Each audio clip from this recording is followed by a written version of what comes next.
여러분, 오늘 우리가 이 광야 같은 세상을 살아가면서 무엇을 혹은 누구를 바라보는가 하는 것이 참 중요한 문제가 아닐 수 없습니다. 왜냐하면 우리가 늘 무엇을 바라보고 있느냐에 따라서 우리의 삶이 크게 영향을 받기도 하고 또 우리의 삶이 변화되기도 하기 때문입니다. 이렇게 사람에게는 보는 것이 얼마나 중요한 것인가 하는 것을 일찍이 간파했던 사탄은 그래서 에덴 동산에서 아담과 하와를 유혹할 때에 보여줌으로 저들을 실족해 만들었던 거예요. 하와는 사탄의 유혹에 넘어가서 선악과를 주의 깊게 바라보았죠. 보지 않았으면 좋았을 것을. 선악과를 주의 깊게 바라보다가 하와는 유혹에 넘어가고 죄를 짓게 됩니다. 창세기 2장 17절, 여자가 그 나무를 본즉 보았다 그랬어요.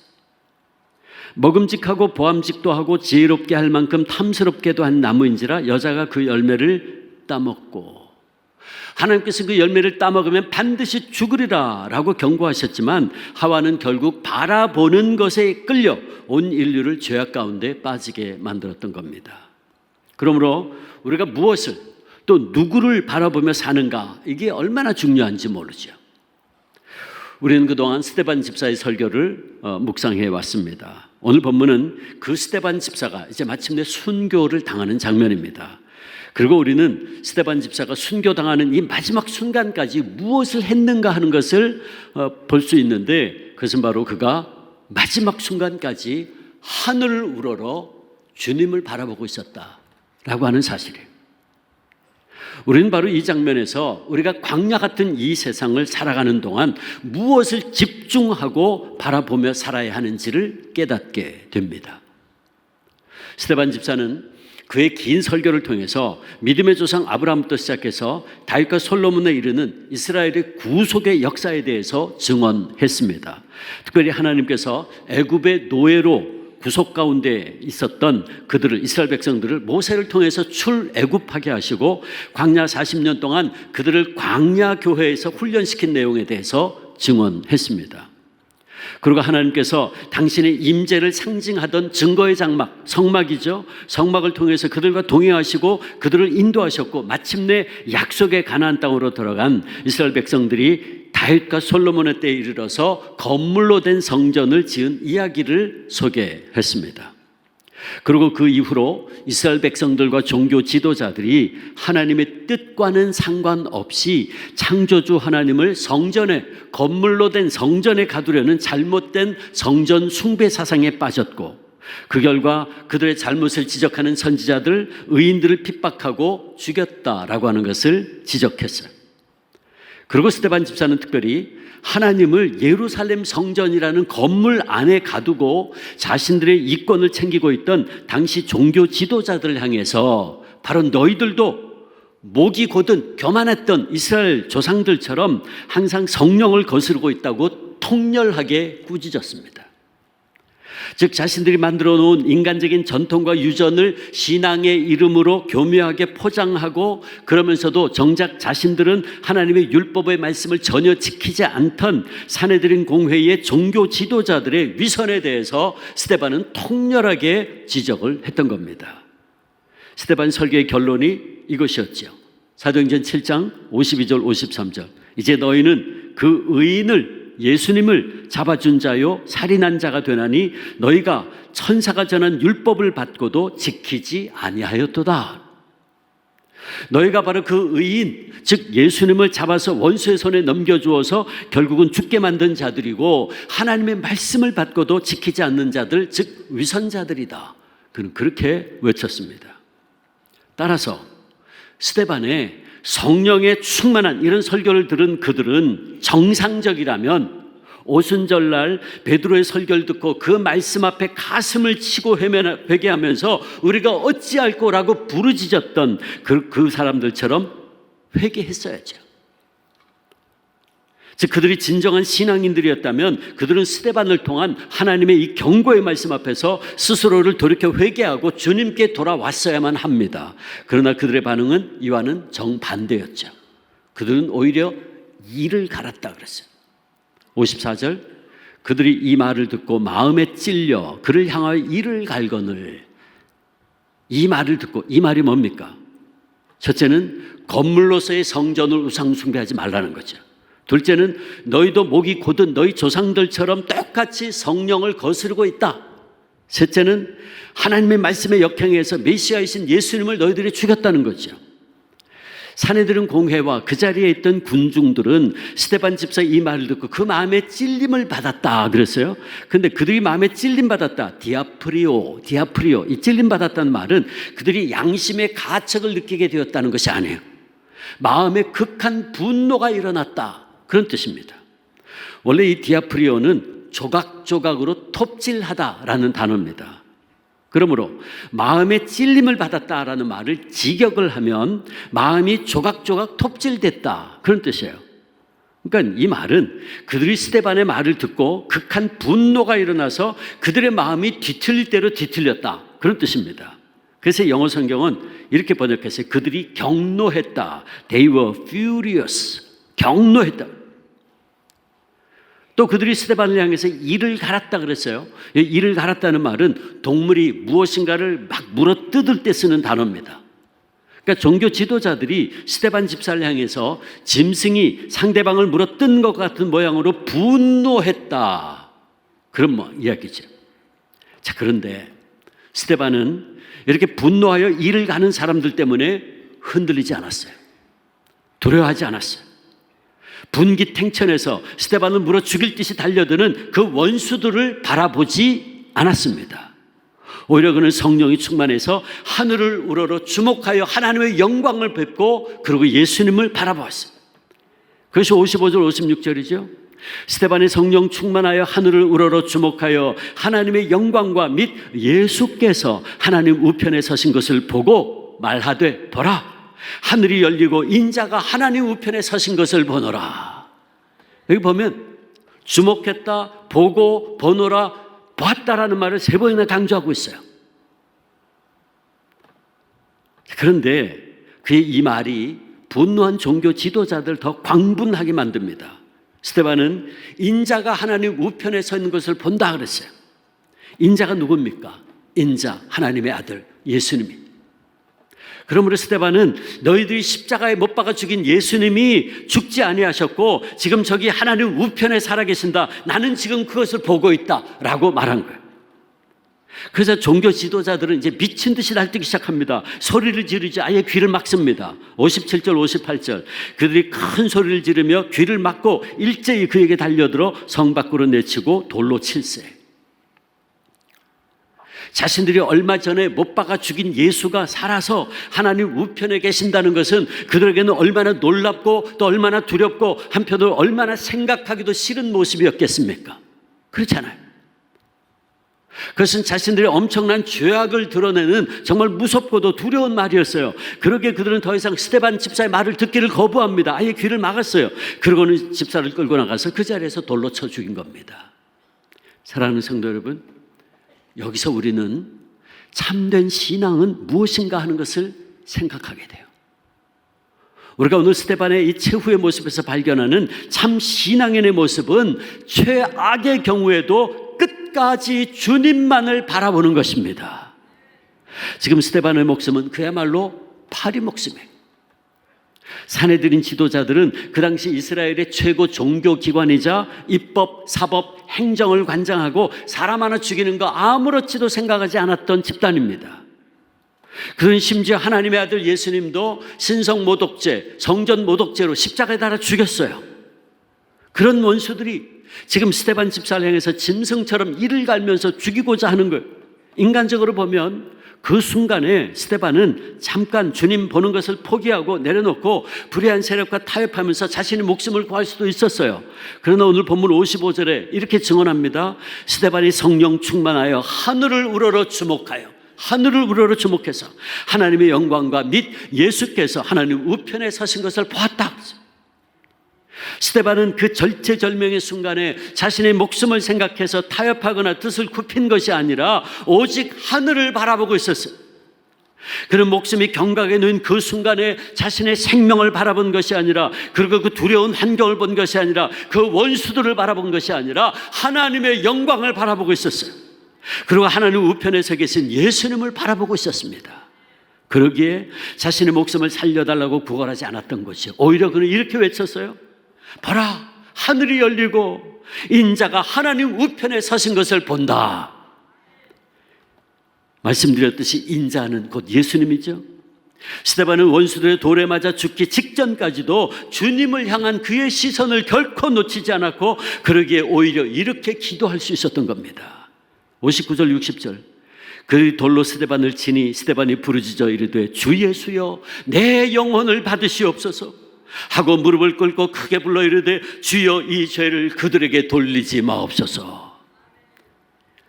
100주년 기념교회 목사님이었던 이재철 목사님, 사도행전속으로 3권에서 말하기를 스데반의 이 기도는 어떤 상황이든 오직 예수 그리스도만 바라보는 사람이 아니었다면 돌에 맞아 죽는 그 위기의 순간에 결코 드릴 수 없는 기도였다라고 지적합니다. 맞습니다. 여기서 우리는 그 처절한 마지막 순간까지 주님만을 바라보는 참 신앙인의 소중한 모습을 봅니다. 참된 신앙인. 그래서 늘 주님만을 바라보는 사람은 위기 때나, 아니 가장 결정적인 순간에 스데반 집사처럼 믿음의 진면목을 보여줍니다.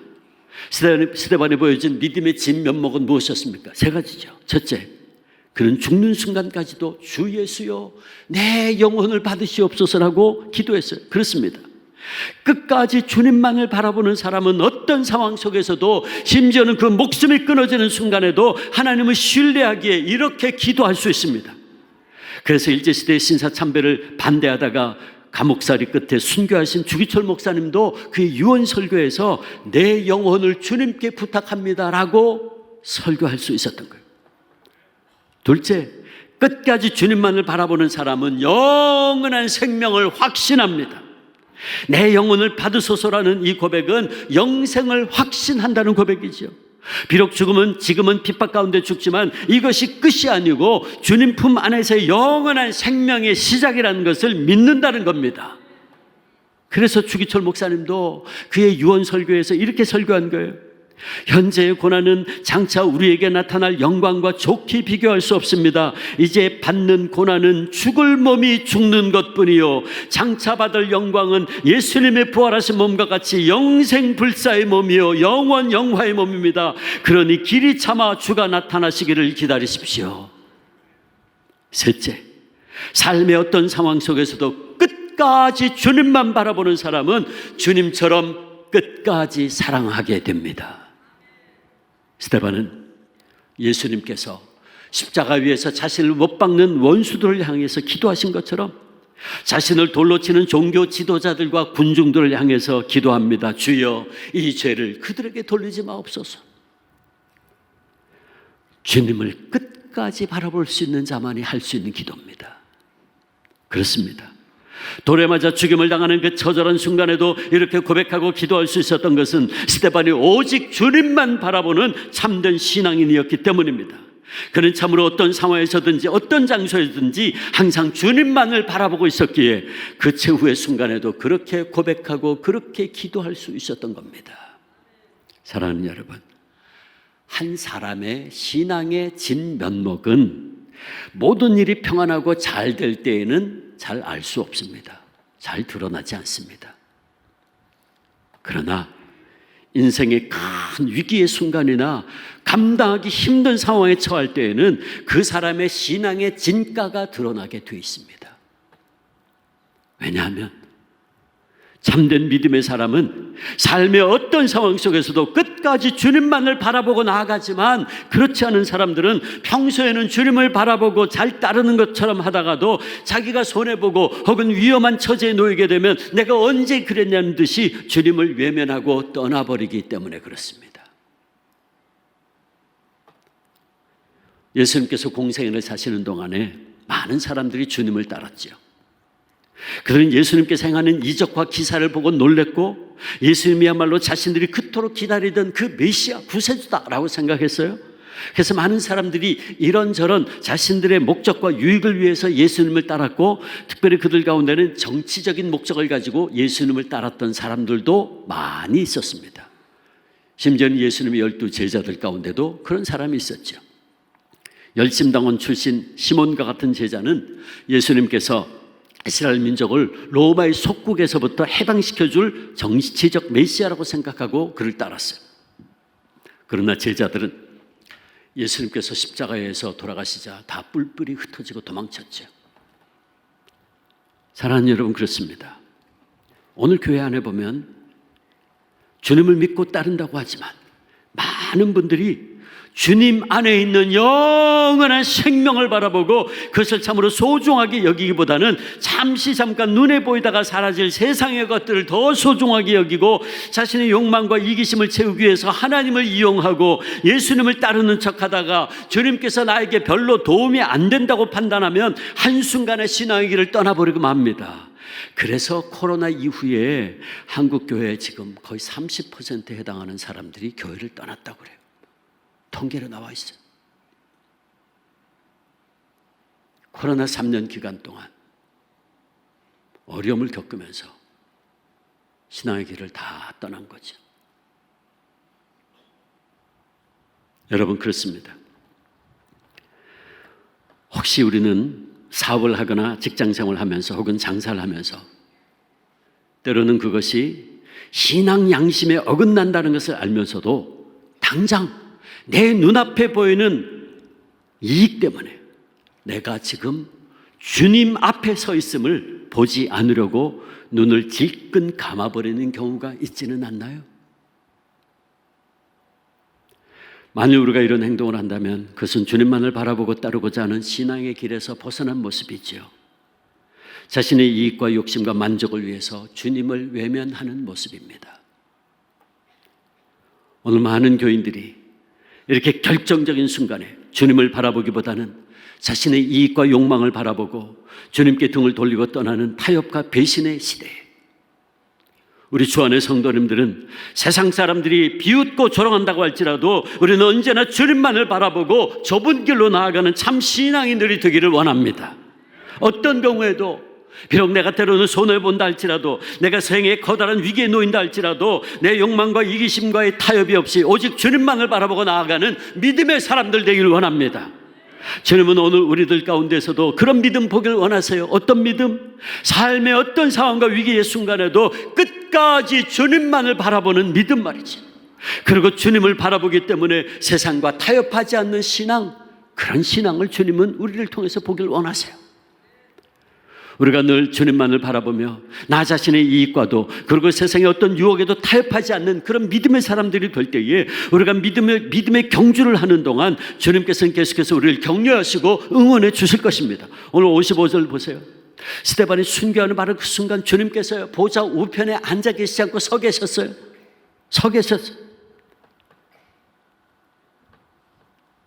그리고 주님께서 하나님 보좌 우편에 서 계신 것을 스데반이 그 최후의 순간에 보았어요. 흔히 성경은 예수님을 하나님 보좌 우편에 앉아 계신다고 표현합니다. 대표적으로 히브리서 8장 1절 그는 하늘에서 지극히 크신 이의 보좌 우편에 앉으셨으니. 그래서 우리가 늘 예배 시간 때마다 고백하는 사도신경에도 보면 전능하신 하나님 우편에 앉아 계시다가 라고 고백하는 거예요. 근데 오늘 본문에서는 성경에서 유일하게 예수님께서 하나님 보좌 우편에 서 계시는 것으로 표현하고 있습니다. 여러분, 이게 무슨 뜻일까요? 그것은 주님만을 바라보는 믿음으로 순교의 자리에 서 있는 스데반을 우리 주님이 지금 일어서서 격려하고 지금 응원하고 계시다는 의미죠. 사도행전의 저자인 누가는 예수님이 지금 최후의 믿음의 경주를 하고 있는 스데반을 응원하고 계시는 모습을 강조하기 위해서 예수님께서 보좌 우편에 서 계신다라고 표현한 겁니다. 여러분, 우리는 흔히 어떤 놀라운 일이나 위대한 일을 목격할 때 저절로 일어나요. 감동할 때. 그렇죠? 여러분, 이처럼 지금 예수님께서는 이제 최후의 믿음의 경주를 승리로 막 끝내려는 스데반을 바라보시면서 응원하고 격려하고 환영한다는 의미로 벌떡 일어나 계셨던 겁니다. 그렇습니다. 사랑하는 여러분, 지금 이 순간에도 우리 주님은 우리의 믿음의 경주를 바라보고 계세요. 그리고 우리가 이 믿음의 경주에서 끝까지 싸워 승리하기를 응원하고 계신다고요. 그리고 우리 주님 곁에서 우리보다 먼저 가신 우리의 부모님들, 조부모님들, 우리의 신앙의 선진들도 저와 여러분의 이 신앙의 경주를 지금 일어나서 응원하고 계십니다. 여기 공산주의자들의 13년이 넘는 핍박 속에서도 오직 주님만을 바라보고 끝까지 굴하지 않고 끝내 주님과 함께 승리한 한 목사님의 이야기가 있습니다. 동유럽의 불가리아의 하랄란 포포프라는 목사님은 불가리아의 작은 마을에서 개신교회 목회자로 목회를 하고 있었습니다. 근데 2차 세계대전 이후에 소련이 동유럽 전체를 이제 공산주의화하기 위해서 호시탐탐 노리고 있었죠. 그 결국 1948년 불가리아를 습격해서 당시 공산주의를 반대하던 개신교회 목사님들을 전부 감옥에 가두고 심한 고문과 박해를 자행하기 시작했습니다. 이때 하랄란 포포프 목사님도 같이 감옥에 끌려가서 모진 고문을 당했죠. 소련의 비밀 경찰들은 하루는 심하게 매질을 하고 또 하루는 다른 사람들이 찾아와서 친절하게 대해주면서 기독교를 포기하고 공산주의자가 될 것을 종용합니다. 그렇게 양면 전술을 사용해서 포포프 목사님의 영과 육을 아주 피폐하게 만들었어요. 그러나 끝끝내 목사님이 공산주의자가 될 것을 거절하니까 이제 그때부터는 고문 일변도로 목사님을 힘들게 하기 시작했습니다. 목사님의 양쪽 발 안에 톱날이 선, 이 족쇄를 채워가지고 조금이라도 움직이면 그 톱날이 찌르게 해서 제대로 걷지도 못하게 만들었죠. 하루에 몇 번씩 천장에 거꾸로 매달고는 채찍으로 쳤어요. 근데도 이 목사님이요, 감옥에서 만나는 사람들에게마다 복음을 전하는 거예요. 그때마다 발각이 되면 또 고문당하고 얻어맞고 그리고 다른 감옥으로 옮기게 되는데 그러면 그곳에서 또 복음을 전하는 거예요. 그럼 또 발각이 되고 또 고문당하고 얻어맞고 그렇게 옮기기를 무려 16번을 하셨대요. 감옥을 16군데를 옮겨다는 거예요. 가는 곳마다 계속해서 복음을 전하니까. 그러다가 13년이 지난 1961년 하나님의 은혜로 목사님이 기적적으로 석방돼서 미국으로 망명을 갑니다. 그는 자신이 겪었던 일을 바탕으로 책을 출간하는데 책 제목이 Tortured for his faith, torture, 고문하다. Tortured for his faith, 그의 믿음을 위해서 받은 그 고문, 고난, 그런 뜻이죠. 이게 전 세계 25개국 말로 번역이 되고 우리나라 말에는 고난 속에서 지킨 믿음, 고난 속에서 지킨 믿음으로 번역이 됐습니다. 포포프 목사님이 그 책에서 이렇게 말해요. 감옥에서 있었던 13년 2개월 동안 나를 지탱해 주었던 것이 두 가지가 있습니다. 첫째는 내 생명의 진실로 하나님의 손에 달려있지 공산주의자들의 손에 달려있지 않다라고 하는 신앙. 둘째는 모든 상황 속에서도 역사하시는 하나님을 바라보자는 소망이었습니다. 나는 장장 13년 동안 공산주의자들의 사악함을 경험했지만 짐승보다 더 잔인한 인간의 야수성, 그러나 그 가운데서도 피어난 놀라운 하나님의 사랑의 진리를 발견할 수 있었습니다. 모든 상황 속에서도 주님은 계시고 우리는 그를 바라보면 그 고난과 고통 속에서 승리할 수 있습니다. 목사님은 그 고난과 핍박 속에서도 끝까지 주님 바라보고 승리했다. 그럼 우리 사랑하는 성도 여러분, 우리도 계속해서 오직 주님만을 바라보며 우리 믿음의 경주를 달려나갑시다. 여러분 지금 바라보고 있는 것이 무엇입니까? 물질입니까? 돈입니까? 여러분 지금 무엇을 바라보고 계십니까? 우리가 오직 주님만을 바라보는 믿음으로 좁은 길을 걸어가는 참 제자로 살아갈 때에 우리 주님께서 일어나서 우리를 응원해 주실 겁니다. 우리가 결단코 부끄러움 당하지 않게 역사하실 겁니다. 반드시 승리케 도와주실 것입니다. 바라기는 우리 모두 광야 같은 이 세상을 살아가는 동안 모든 무거운 짐, 얼매에 계신 모든 세상 것들, 돈, 권력, 명예, 지위 다 벗어버리고 믿음의 주여 우리를 온전케 하시는 예수님만 계속해서 바라보기를 원합니다. 그리고 인내로서 우리 앞에 당한 이 믿음의 경주를 끝까지 감당해서 마침내 주님 주시는 승리의 면류관을 다 받았을 수 있는 우리 주 안의 성도님 되시기를 주님의 이름으로 축원합니다. 축원합니다.